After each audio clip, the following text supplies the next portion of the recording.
भारत का टेलीकॉम बाजार एक तरह से दो कंपनियों के कब्जे में आ गया। वित्त वर्ष 2023 के दौरान देश के टेलीकॉम बाजार की कुल बिक्री में रिलायंस जियो और भारती एयरटेल की हिस्सेदारी को मिलाया जाए तो ये आंकड़ा 72% पहुंचता है और बाकी 28% में वोडाफोन आइडिया, बीएसएनएल, एमटीएनएल ये कंपनियां काबिज हैं।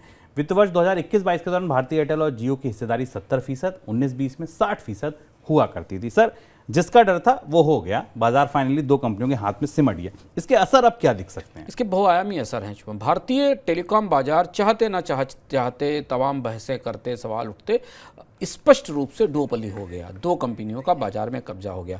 भारत में रिलायंस और भारती की मिलाकर, जियो या भारती एयरटेल की मिलाकर जो नेट सेल्स हैं वो 1.67 लाख करोड़ रुपए की हैं। यानी 1.67 लाख करोड़ रुपए का ये बाजार है जो टैरिफ के तौर पर ये कंपनियां कमाती हैं या इतनी बिक्री करती हैं। 2023 का ये आंकड़ा हमारे पास है, जबकि इनकी तुलना में अगर आप दो और छोटे ऑपरेटर्स को देखें जो इसके बाद बाहर बचे हुए हैं, भारत संचार निगम बीएसएनएल और वोडाफोन, तो वो कहीं नहीं है।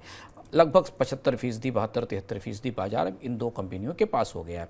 अब यहाँ से हमें बाजार में 2-3 महत्वपूर्ण चुनौतियाँ और संभावनाएं दिखाई देती हैं।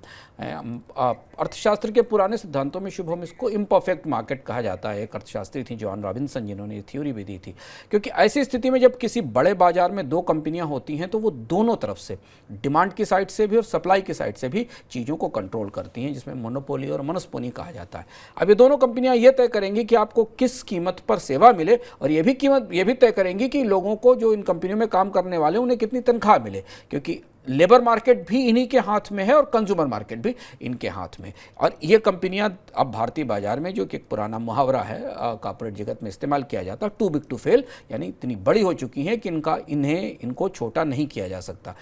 अगर रेगुलेशन की प्रक्रिया नहीं प्रभावी दिखाई दी तो टैरिफ तय करने के मामले में, नेटवर्क बनाने के मामले में, कंपनियों को बाकी चीज़ों के सुविधाओं को देने के मामले में ये कंपनियां मिलकर बाजार में कीमतें तय करेंगी। और आमतौर पर ये स्वस्थ बाजार के लिए उतना अच्छा नहीं माना जाता है, क्योंकि किसी भी बाजार में अगर केवल दो कंपनियां अधिकांश बाजार पर कब्जा किए हों तो उनके पास अकूत ताकत आ जाती है। दूसरी सबसे बड़ी बात ये कि जब किसी बाजार में बड़े हिस्से पर दो कंपनियां काबिज हो जाती हैं, डुओपोली आ जाती है, तो एक किस्म का एक बड़ा पत्थर सा बाजार के दरवाजे पर रख दिया जाता है, जिसको आप एंट्री बैरियर कहते हैं।